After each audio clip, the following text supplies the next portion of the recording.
Some basic concept में बेटा सबसे इंपॉर्टेंट दो हेडिंग्स सबसे इंपॉर्टेंट जिस पे पूरा चैप्टर 1 बेस्ड है। One is termed as mole concept, stoichiometry, या उसी में स्टोशियोमेट्री में लिमिटिंग रिएजेंट, एक्सेस रिएजेंट। तो मोल कंसेप्ट और स्टोशियोमेट्री एक इंपॉर्टेंट हेडिंग है, पहला वो। और second one is mole concept के बाद जो हेडिंग कंसंट्रेशन टर्म्स, तो सॉल्यूशंस के होते हैं। तो आप इन दो पे सबसे ज्यादा फोकस करेंगे फॉर योर 11th स्टैंडर्ड। इसके अलावा इस चैप्टर में परसेंटेज है, which is very easy. Empirical molecular formula है, ऑब्वियसली 9th का है, आसान होता है। यूनिट कन्वर्जन्स हैं जो फिजिक्स और केमिस्ट्री में कॉमन है। सिग्निफिकेंट फिगर्स हैं, फिजिक्स केमिस्ट्री कॉमन है। एरर्स हैं, केमिस्ट्री में एरर्स कम आती हैं, तो ये टर्म्स बाकी भी हैं। But try to focus on this word which is called as mole, और ऑब्वियसली इसका डिटेल हमारा कहलाएगा मोल कंसेप्ट। ओके, तो we are starting with the word first important heading mole concept. Heading लिख लीजिए बच्चों, मोल कंसेप्ट। तो बेटा what is basically mole concept, इसको पहले एक सिंपल लैंग्वेज में समझने की कोशिश कीजिए। क्या है ये मोल वर्ड? जैसे एक जनरल लैंग्वेज में हमने वर्ड्स बनाए हैं पेयर, ठीक है, याद हो ही गया होगा। पेयर वर्ड हमारे लिए टू के लिए होता है, कहीं पे भी दो होते हैं तो हम उसको पेयर कह देते हैं। शूज के पेयर्स बड़ा कॉमन है, फॉक्स के पेयर्स कॉमन है, तो ये पेयर के लिए वर्ड, दैट इज पेयर का इटसेल्फ मीन है two. Bond pair, electron pair, two electrons are there. ऐसे फिर वर्ड बना था डजन। जब हमें 12 का कलेक्शन शो करना था तो हमने वर्ड बना लिया डजन। तो ये थोड़े आसान वर्ड है, पेयर, डजन, और हमारा ब्रेन इनसे बड़ी इजीली गेम खेल लेता है, तो हमें कोई डाउट ही नहीं होता। ठीक है, तो हम पहले इस पे कमांड कर लेते हैं, फिर आगे मोल पे करेंगे। तो अभी आप मोल वर्ड को सोचो ही मत, अभी आप सिर्फ डजन को सोचो, और 5 मिनट, सिर्फ 5 मिनट बाद मोल को सोचना, कोई क्वेश्चन गलत नहीं होगा। लेकिन पहले 5 मिनट मोल सोचो ही मत, सिर्फ डजन, सिर्फ। ठीक, अब आपको डजन का मतलब तो पता चल गया, what is dozen? Dozen means 12। ठीक, अब ये बताओ बेटा, अगर मैंने 1 डजन मार्कर्स लिए तो कितने मार्कर्स होंगे? 12 मार्कर्स, कॉमन सेंस। फिर मैंने कहा नहीं यार, मैं तो 1 डजन ये वाले पेन लूंगा, दिस वन। क्या 1 डजन मार्कर और 1 डजन पेन, इनमें नंबर्स सेम होंगे? क्लियर है, 12 ये होंगे, 12 ये होंगे, इन होंगे। लेकिन क्या 1 डजन मार्कर और 1 डजन इस पेन का वेट सेम होगा? वेट तो सेम नहीं होगा, क्योंकि चीजें अलग अलग। तो डजन में वैल्यू सेम है, कौन सी सेम? काउंटिंग, गिनना सेम है, 12 ही होंगे डजन में। बट क्या वजन भी सेम होगा? भैया 12 वो रखे, 12 ये रखे, तोल के देखे, क्या बराबर ही आएंगे? जरूरी नहीं है। बाई चांस कभी दो चीजें आइसोबारिक हैं, उनका वेट सेम है, एक एटम का वेट सेम है, तो 12 का भी सेम आएगा ही आएगा, that is same. But in general atom सबके अलग अलग है, वेट अलग अलग है, तो 1 डजन का वेट अलग अलग आता है। कोई डाउट है यहाँ पर? ठीक है, अब लेट सपोज मैं कह रहा हूं, मैंने 1 डजन, थोड़ा ऑब्जेक्ट चेंज करते जाऊंगा, ये एक क्लॉथ ले लिया, आपको दिख ही रहा होगा, it is very beautiful scenery, just like you can say एक मनीष मल्होत्रा द्वारा डिजाइन किया हुआ कपड़ा है। ठीक है, तो ये हो सकता है किसी एक्ट्रेस का हो, कुछ भी हो, व्हाटएवर। तो ये एक क्लॉथ है, और मैंने 1 डजन ये लिए, 1 डजन क्लॉथ। ऑब्वियसली एक और कोई चीज ली होगी, लेट्स सपोज 1 डजन। ठीक है, तो बताओ कौन से नंबर्स में ज्यादा होंगे? ये ज्यादा होंगे या ये? नंबर में कौन ज्यादा होगा? नंबर में तो सेम। Is it clear? अब मैं कह रहा हूं कि इसका वेट और इसके वेट में डबल का अंतर है। Suppose that it is lighter one, it is 2 times heavy. ठीक है, तो इसके वेट और इसके वेट में डबल का डिफरेंस। तो बताओ अगर मैंने 1 डजन ही दोनों लिए हैं, तो which will be heavier? Which one will be heavier?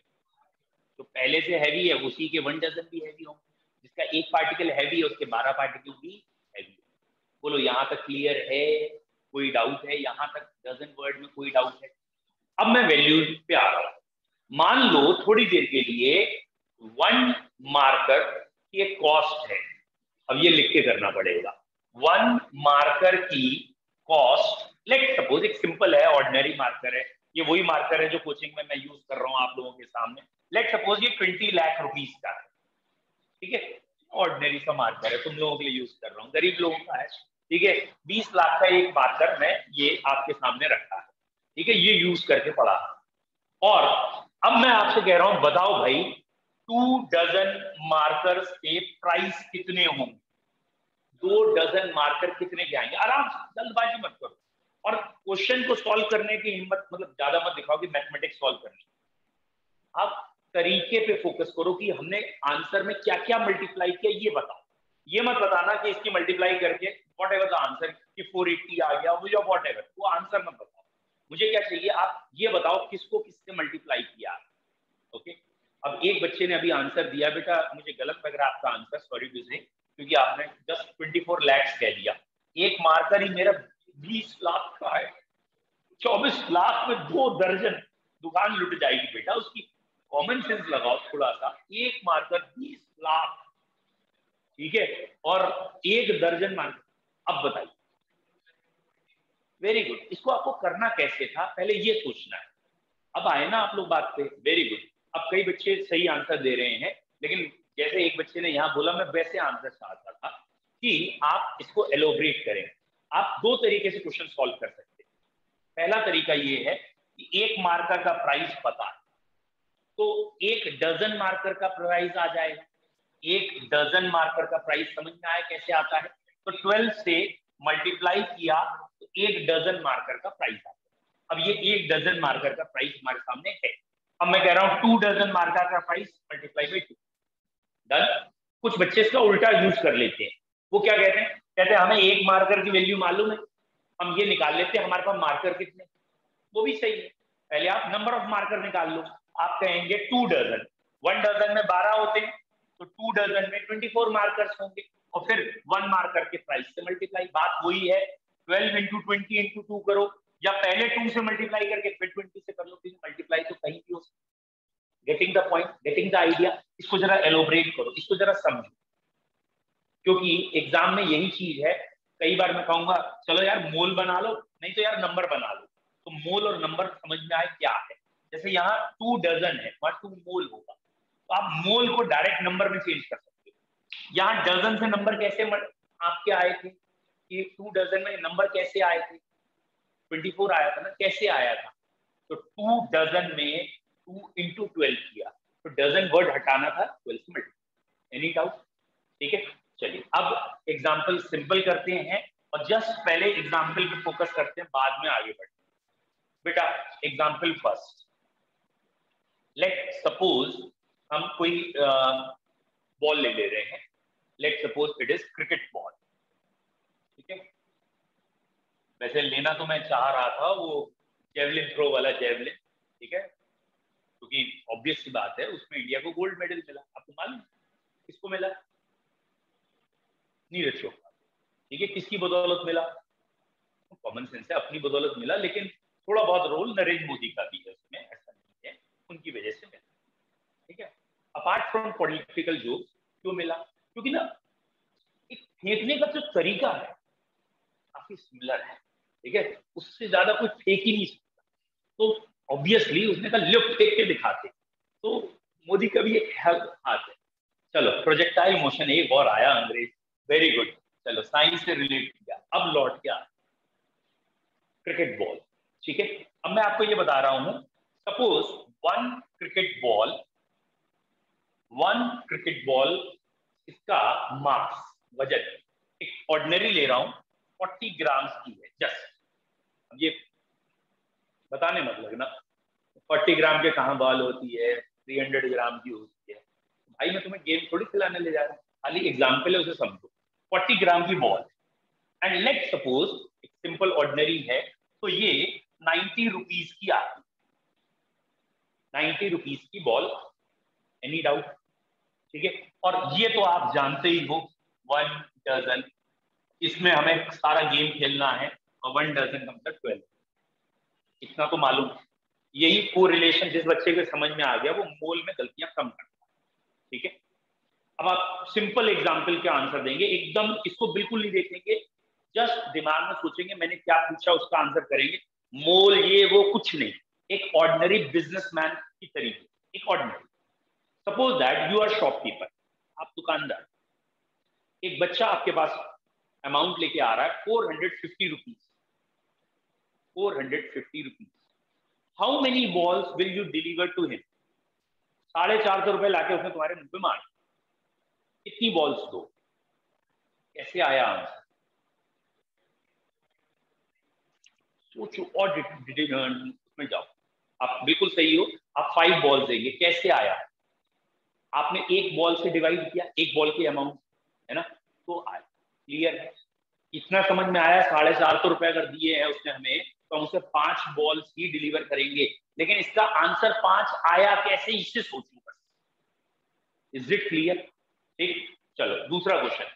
Let suppose उसने कहा कि सपोज एक पैकेट लेके आ गया, उसमें अंदर बॉल्स, उसने वो पैकेट आपको दे दिया, आपने उस पैकेट का वे किया, उस पैकेट का वेट आ रहा है 520 ग्राम, 520 ग्राम्स। ठीक है, how many balls are there in that packet?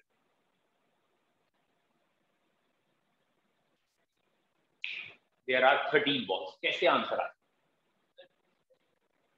आपने क्यों डिवाइड किया इससे? अब समझ में आ रहा है ना थोड़ा बहुत? बस इस चीज को थोड़ा पकड़ के रखना, कंसेप्ट को गलत मत करना। ठीक है ना?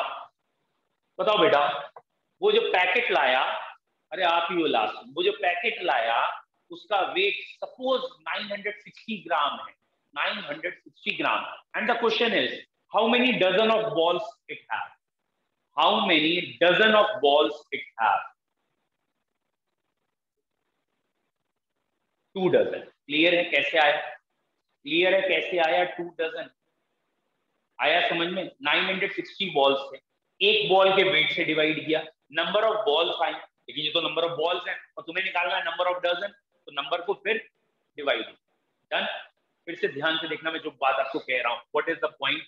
आपके पास 960 क्या थे? ग्राम। जब आपने डिवाइड किया 40 ग्राम से, ये क्या है? What is this? Value of 1। एक बॉल की वैल्यू है, एक बॉल का मास है, तो टोटल मास को डिवाइड बाई मास ऑफ 1 से डिवाइड करेंगे तो ये नंबर आया। ये आंसर क्या आया? नंबर। लेकिन तुम्हें नंबर नहीं, तुम्हें नंबर ऑफ डजन्स चाहिए। अब नंबर ऑफ डजन्स बनाने के लिए तुमने 12 से डिवाइड। पूरा सिनेरियो समझने की कोशिश करो। सिनेरियो क्या है? सिनेरियो ये है, मास को मास से डिवाइड कर सकते हैं, जबकि अधिकतर बच्चे यहाँ इस चैप्टर में गलती क्या करते हैं, जैसे ही मैं उनसे कहता हूँ मोल, तो वो ना ये मोल वर्ड में ये लेके बैठे हुए हैं अपनी जेब में और दिमाग में, वो कुछ नहीं सोचते। जैसे उनसे कहते हैं मोल 6.02 इंटू 10⁻20, उनके दिमाग में सीधा ब्लंटली एक ही वर्ड आता है, वो ये भूल जाते हैं कि mole is just like a dozen. अब मैं आपसे अगर ये कहूं 960 को 12 से डिवाइड क्यों नहीं किया, तो भैया ये तो वजन है, इट इज वेट, और टोटल वेट को अगर 1 के वेट से डिवाइड करेंगे तभी तो आएगा नंबर, और ये नंबर आया है, नंबर ऑफ डजन तो आया नहीं। और डजन बनाने के लिए 1 डजन की वैल्यू से डिवाइड करें। समझ में आया? जब ये नंबर आया तो 1 डजन के नंबर से। Is it clear? समझ में आ रहा है? बताओ बेटा, अगर मैं ये कह रहा हूं 960 बॉल्स को लेके आया, ठीक है, तो उससे या 960 ग्राम, सॉरी, हमने किसी को पैकेट दिया, उससे कितने रुपए चार्ज करें? How much we have to charge?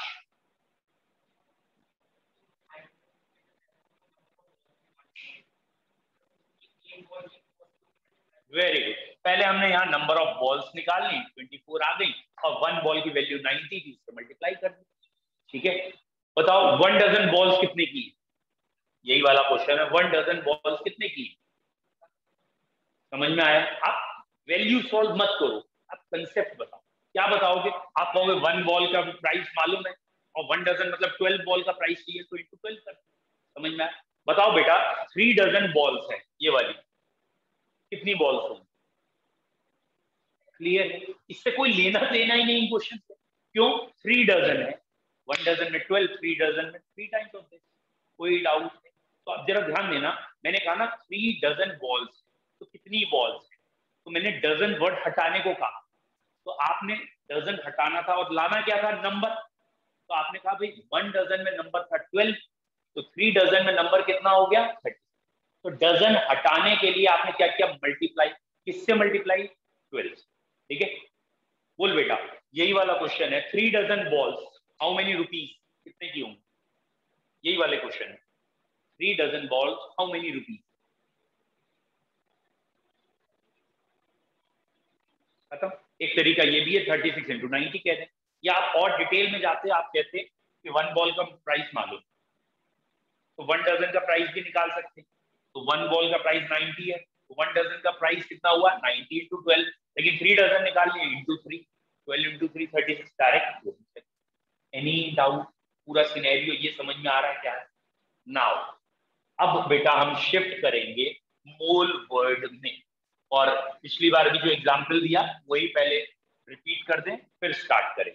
बेटा सपोज आपके घर में वर्कर कोई लगा है, कारपेंटर लगा है। कारपेंटर समझते होगे ना? कार है तुम्हारे? कार है, कार,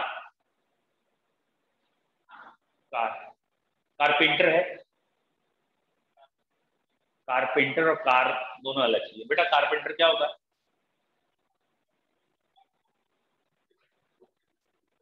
ओके, ठीक है, ओके, वेरी गुड। तो वुडन ऑब्जेक्ट्स बनाना, ये सब करना, वुडन से डील करना, ठीक है। One who works with wood is known as carpenter. Okay, ठीक है। एक में पूरी डेफिनेशन भी लिख के भेजिए कारपेंटर किसे कहते हैं। कारपेंटर क्लियर है ना? ये तो नहीं है कि कार को पेंट करने जो आता है कारपेंटर होता है। ओके, तो सपोज कारपेंटर ने आपको भेज दिया है कि नेल्स ले आइए। बेटा नेल्स समझते हो? कल को ये मत कहना नाखून कहाँ से लाएंगे, ठीक है, कीलों के लिए कहा है। लेट सपोज इसकी लेंथ के हिसाब से वैल्यूज होती है 1 inch, 2 inch and so on. और उसने कहा ये 5000 ले आइए, ये भी 5000 ले आइए। ओके, प्रैक्टिकली सोच लेना क्या कह रहा है। अब आप दुकान पे पहुंच गया, हार्डवेयर शॉप, आपको 1 इंच वाली नेल्स 5000 चाहिए। ये 5000 पीसेस कौन काउंट करेंगे, आप या शॉपकीपर? कोई नहीं करे। अगर आप में कॉमन सेंस है, आप में नहीं है तो कोई दिक्कत नहीं, एग्जाम उसके शॉपकीपर में है। वो करते क्या है, वो अपना वेइंग मशीन में एक कील डालेंगे।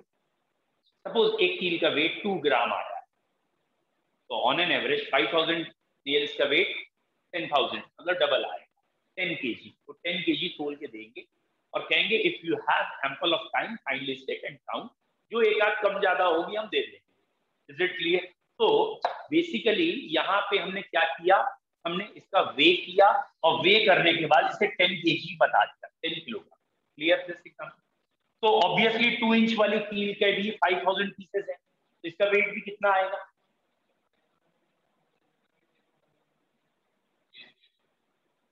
कोई जरूरी नहीं है भैया, ये अलग चीज है, वो अलग चीज।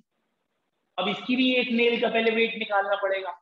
फिर भी आप कह सकते हैं साइज डबल है तो मे बी मास डबल होगा सेम डेंसिटी का, लेकिन इतना ही मास आएगा, ये कैसे हो? अब ये मत कहना कि जब तुम कह रहे हो डेंसिटी सेम है तो हमने मान लिया डेंसिटी आधी है। तुमने भी तो कुछ माना था, हम भी कुछ मान रहे हैं, ऐसा नहीं चलेगा। तो यहाँ अलग चीज है, ये अलग चीज है, तो वेट भी अलग अलग है। नंबर सेम है बट मास अलग अलग। जैसे 1 डजन मतलब 12, लेकिन 1 डजन का सब चीजों का वेट सेम आएगा जरूरी नहीं। ऐसे ही 1 मोल में नंबर्स सेम होंगे, लेकिन 1 मोल के मासेस। क्लियर? तो अब हम वर्ड पे एंटर कर रहे हैं मोल पे। अब मैंने आपको जो लास्ट एग्जांपल दिया है तो शायद आपको समझ में आया why we need to count to calculate weight. Why we need, क्यों हमें वजन क्यों चाहिए?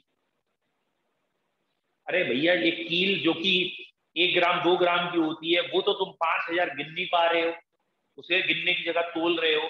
तो इतने पार्टिकल्स, इतनी चीजें कौन गिनेगा बैठ के? तो इसको गिनने का फायदा ही नहीं, हम गिन ही नहीं पाएंगे, पूरी जिंदगी नहीं गिन पाएंगे। तो इसकी जगह इसका मास निकाल के इजिली काम कर।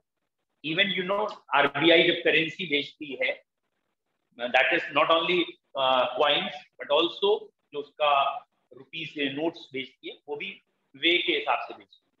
उन्हें मालूम है उनके पेपर का वेट कितना है या उसका वेट कितना है, तो वो यूजुअली काउंटिंग नहीं करते, सीधा वे बता देते हैं इतने किलो करेंसी गई है, इतने किलो गई है तो इतने किलोग्राम गई है, तो उस हिसाब से। तो वाई वी नीड मास, ये समझ में आया। हम तोलते क्यों हैं? बिकॉज द नंबर और the size is so much insignificant, it is very difficult to count all and it is easier to weigh them, इसीलिए हम उसका वजन का यूज करते हैं। तो भैया 1 मोल में क्या क्या यूनिट बनी? 1 मोल की एक यूनिट है नंबर्स, जब हम काउंटिंग करते हैं, which is a huge number 6.02 into 10 की पावर 23। और मैं इनिशियली बच्चों से यही कहता हूं, इसको इतनी बड़ी वैल्यू को आप संभाल नहीं पाते हो, इसलिए आप सिंपली या तो एवोगैड्रो नंबर का करो या सिंपली 10 की पावर 23 उस 6 को खा जाओ, कोई दिक्कत नहीं। मतलब आप कंसेप्ट को समझो। अधिकतर बच्चे इसको बोलते बोलते फिर भटक जाते हैं कि हमें करना क्या था। तो इसको एक नंबर को 10 की पावर 23 याद कर। तो 1 मोल नंबर्स में 1 मोल का मास कितना होगा in grams, and obviously it is termed as molar mass. समझ में आया?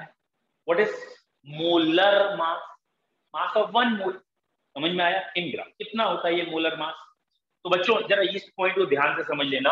अगर मैंने ये लिखा है CH4, इतना तो पता होगा कार्बन का मास 12 होता है, हाइड्रोजन का मास 1 करके 4, टोटल मास कितना आ गया 16। और अगर इसके आगे ग्राम लिख दिया है तो यही इसका मोलर मास है। जो भी नंबर ऑफ न्यूक्लियॉन्स या जिसको हम जनरल भाषा में एटॉमिक मासेस कहते हैं, उसके आगे अगर यूनिट ग्राम है तो ये पूरी वैल्यू 1 मोल के मास की है। किसके मास की है? 1 मोल। फिर से सोचना क्या कह रहा हूं। 1 मोल में कितने पार्टिकल है? इतने पार्टिकल। इतने पार्टिकल का मास होता है मोलर। ठीक है? What is molar mass? Mass of 1 mole of substance. ये होता क्या है? अरे जो उसका एटॉमिक मासेस का सम आता है ना, जिसको हम जनरल भाषा में मॉलिक्यूलर मास कहते हैं, उसके आगे यूनिट में ग्राम लगा होना चाहिए। और जब उसके आगे ग्राम लगा होगा वो 1 मोल रिप्रेजेंट करेगा। ठीक है? तो ये 2 वर्ड से हम स्टार्ट करेंगे। 2 और होते हैं, पहले इन 2 में हम रिलेशन देखेंगे। पहले हम ये देखेंगे नंबर का रिलेशन, फिर हम मास का रिलेशन। ठीक है? एक सिंपल भाषा में हम स्टार्ट कर रहे हैं। चलिए पहला क्वेश्चन से पहले एक जनरल पॉइंट लिख लीजिए। 1 mole consists of 6.02 into 10 to the power 23 entities. 1 mole consists of 6.02 into 10 to the power 23 entities. What does it mean? बताओ बेटा, इसका क्या मतलब हुआ कि 1 मोल में इतनी चीजें होंगी, कोई भी चीज, जैसे एंटिटीज मतलब काउंटेबल थिंग, चाहे इलेक्ट्रॉन हो, प्रोटॉन हो, एटम हो, रुपीज हो, व्हाटएवर। तो 1 मोल में इतनी चीजें होंगी।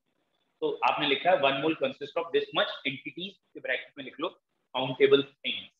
एंटिटीज कहने का मतलब जिसको हम मेजर कर सकते हैं, काउंट कर सकते हैं। और जैसे डजन को 12 कहते हैं, वैसे इतने नंबर आएंगे तो 1 मोल होगा। ठीक है? डन। अब अगला पॉइंट बड़ा इंपॉर्टेंट है, इसी में सबसे ज्यादा बच्चे गलती करते हैं। ठीक है? The value of molecular mass, the value of molecular mass in grams, the value of molecular mass in grams, क्योंकि हम इसे जनरल भाषा में molecular mass कहते हैं, in grams represents, the value of molecular mass in grams represents 1 mole, represents 1 mole। और ये वाला पॉइंट अधिकतर बच्चों का गलत होता है। The value of molecular mass in gram represents 1। इसका मतलब सही से समझो कि अगर मैंने आपको यहां लिख के दे दिया CO2, तो कार्बन का वेट कितना? 12, ऑक्सीजन का 16, 2 टाइम्स 32, टोटल वेट कितना आया? 44। इस वैल्यू के आगे अगर ग्राम लगा है, अगर इसके आगे ग्राम लगा है, then it is mass of 1। समझ में आया? तो value of molecular mass in gram represent 1। ठीक है? क्वेश्चन से क्लियर करना, ऐसे नहीं समझ में आएगा। देखो पहला क्वेश्चन,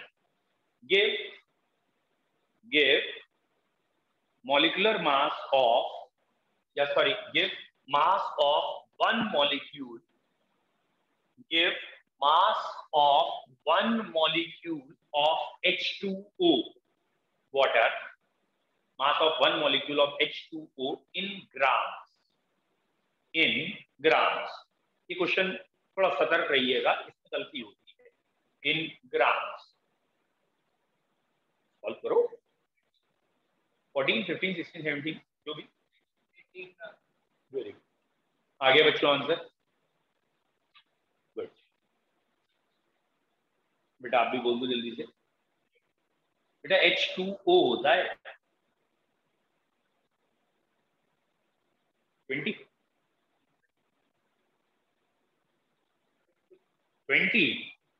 गलत. देखिए मैंने आपको पहले कहा था आप पिछली लाइन का मतलब ही नहीं समझ पाते, इसीलिए क्वेश्चन दिया. आप पिछली लाइन का मतलब ही नहीं समझ. This is the answer. अरे भैया ये लिखा है H2, आपने ये सही कैलकुलेट यहां तक किया है, लेकिन जब इसके आगे ग्राम लग जाता है तो it represent 1 mole of water molecules. और 1 मोल में कितने मॉलिक्यूल होते हैं? 1 मोल में कितने मॉलिक्यूल होते हैं? इतने मॉलिक्यूल. तो ये इतने मॉलिक्यूल्स का वेट है. और मैंने कितने का पूछा है? 1 का. तो answer will be 18 divided by Avogadro number. अब क्वेश्चन शायद या अब वो पिछली लाइन समझ में आई. अब पिछली लाइन दोबारा पढ़िए क्या लिखती थी. वो ये लिखती थी, वो ज्यादा अच्छी लैंग्वेज नहीं है, ये लिखती थी कि जो मॉलिक्यूलर मास आपका होता है उसकी वैल्यू होती है, उसके आगे अगर ग्राम यूनिट लगी हो तो वो एक मॉलिक्यूल का मास नहीं होता. वो कितने का मास होता है? वो 1 mole of things, 1 mole of molecule. और 1 मोल में कितने मॉलिक्यूल होते हैं? कितने? तो इतने मॉलिक्यूल्स का मास है 18. तो एक मॉलिक्यूल का मास 18 थोड़ी. एक मॉलिक्यूल का मास क्या होगा? 18/. आया समझ में क्या कह रहे हैं? तो ये वाला सेंटेंस या ये वाला पॉइंट बहुत बच्चे गलत है. ठीक है, चलिए अब पहले सिंपल क्वेश्चन करते हैं जहां आपकी गलती ना, एकदम बेसिक क्वेश्चन, बिल्कुल गलत ना. ठीक है, लिखिए पहला question. 2.5 mole of iron, 2.5 mole of iron. ठीक है, आयरन के 2.5 मोल्स हैं. 2.5 moles of iron. How many iron atoms? Iron का एटॉमिक वेट 56 होता है और एटॉमिक नंबर दैट इज 28 होता है, 26. How many iron atoms?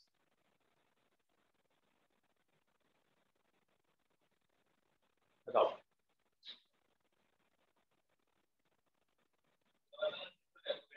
हाँ, एवोगैड्रो नंबर के टर्म में बोल दो खाली. और ये 56 26 भी है कुछ. हाँ,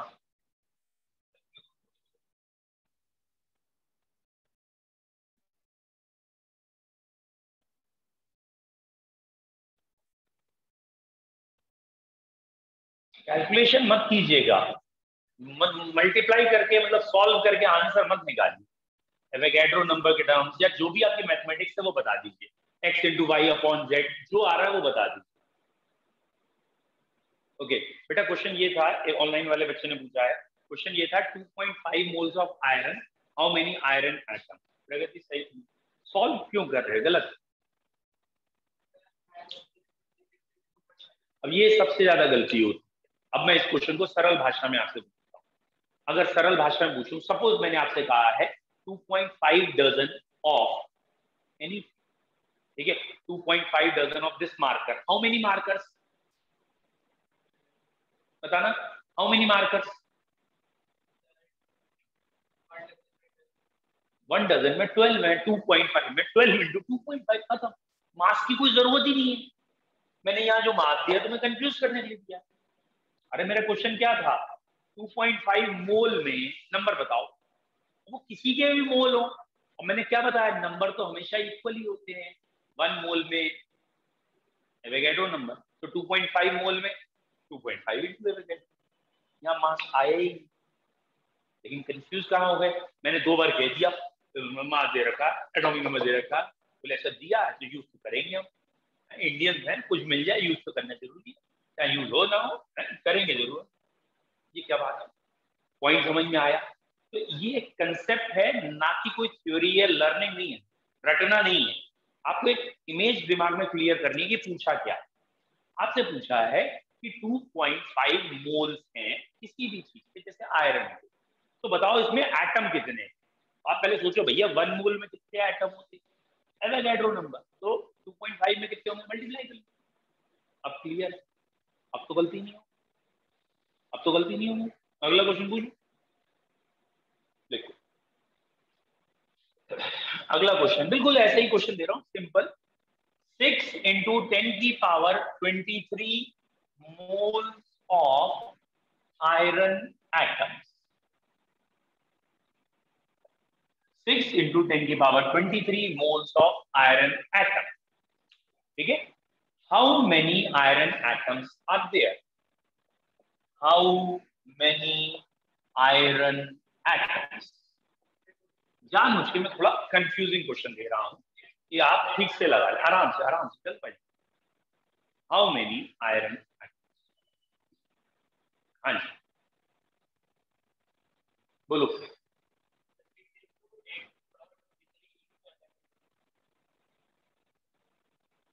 क्या,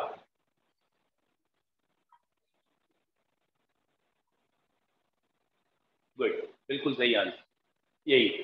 तो क्या आपने करना था, आपको मैंने कंफ्यूज करके ये वाला नंबर दिया, ठीक है, और आपको समझ में आ गया कि मोल हटा के सीधा नंबर ऑफ एटम्स में आना।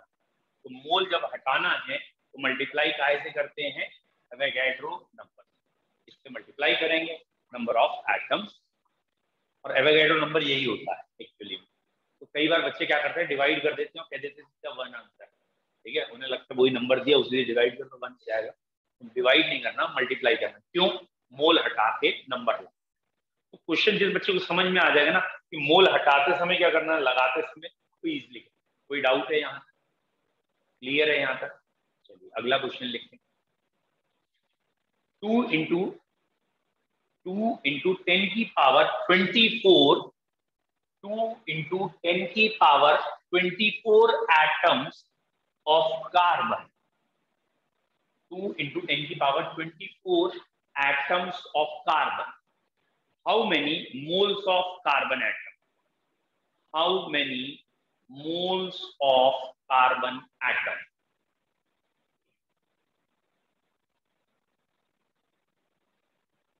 बताइए।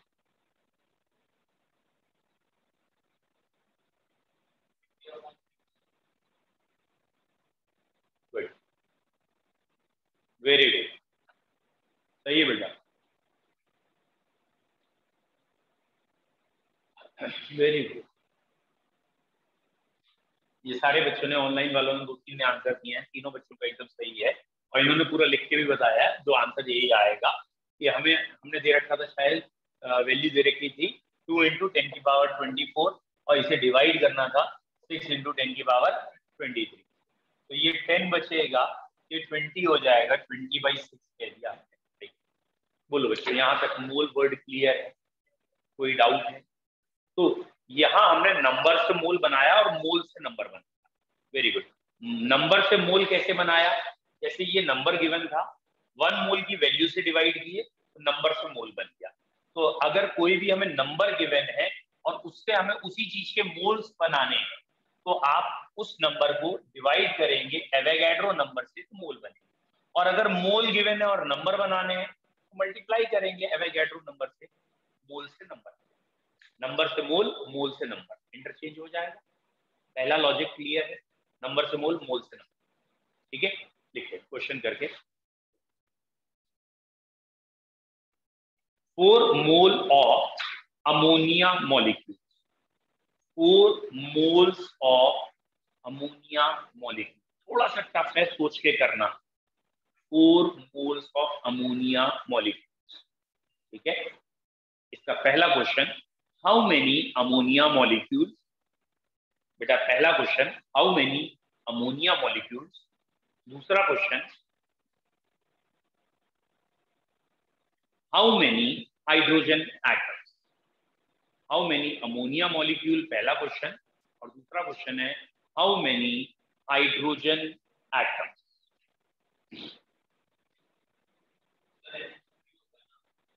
Very good, ammonia is NH।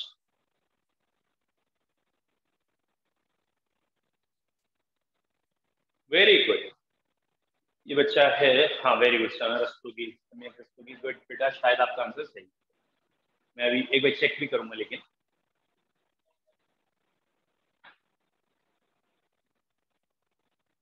मैंने इसीलिए फॉर्मूला मिटाया भी नहीं है, हेल्प हो जाएगी। मैं अभी चेक कर रहा हूँ बेटा, थोड़ा गलत है ये वाला आंसर। देखिए बेटा 4 मोल्स थे ना, पहला आंसर तो सिंपल यही थी, ठीक है, क्योंकि उसने पूछा अमोनिया कितने हैं, ठीक है, तो 4 इंटू Na, भैया 1 मोल में Na पार्टिकल, तो 4 मोल में 4 Na। अगला क्वेश्चन बच्चे गलत करते बेटा, यहां पूछा हाउ मेनी हाइड्रोजन एटम।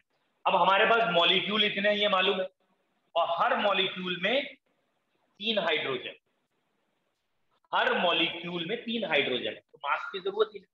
तो 12 इंटू Na, भी बोलना पड़ेगा बेटा, खाली 12 वर्ड से काम नहीं चलेगा, 12 इंटू Na। बोलो बेटा, क्लियर है, बताइए। नहीं है, NH3 एक मॉलिक्यूल है ना, तो इसमें एक N और 3 H, तो हमारे पास टोटल मॉलिक्यूल कितने, इतने, और हर मॉलिक्यूल में 3 H है, तो टोटल H कितने हो गए, 6 इंटू 3। आया समझ? सिंपल एग्जाम्पल में आ जाते हैं। लेट सपोज मैं आपसे कह रहा हूं कि कहीं से आप 5 कार्स ले आए, 5 कार्स, या वैल्यू चेंज कर लो, 5 डजन कार्स ले आए, then how many dozen of tyres you have. तुम कहीं से 5 कार ले आए, सारे टायर उतार के रख लिए तुमने, 5 dozen cars, how many tyres you have. नहीं, पहले आप वैल्यू सुनो, 5 dozen cars, how many tyres, तो बस वही वाला पॉइंट है। तो पहला पॉइंट 5 डजन कार्स, मतलब टोटल कार्स कितनी होगी 60, तो 60 इंटू 5 300 कार है, नैनो थोड़ी है, स्टेपनी वाला टायर भी होता है, तो ये तो वही दिमाग छोटी बुद्धि, 4 टायर दिख रहे हैं, वही दिख रहे हैं उन्हें, एक 5वां भी होगा, तो 300 टायर्स हो गए ना। तो डजन वर्ड नहीं बोलना है, नंबर ऑफ टायर्स बोलना, तो डजन हटा के बोलना है, तो अब 300 टायर्स थे, तो एक कार में कितने टायर है 5, तो टोटल कार को 5 से मल्टीप्लाई किया, लौट के आओ यहाँ पे, एक मॉलिक्यूल में हाइड्रोजन कितनी, 3, तो टोटल मॉलिक्यूल इतने थे, हर मॉलिक्यूल में 3 हाइड्रोजन। समझ में आया? बोलो बच्चों, यहां तक क्लियर है? आज नंबर और इस पे रखेंगे, कल हम इसको फिनिश कर देंगे, ठीक है, तो थोड़ा थोड़ा सा रैपिड चलेगा, तो आप लोग पढ़ के आएंगे, ठीक है। Have a nice day. Thank you sir. समझ में आया बेटा ऑनलाइन? Okay good.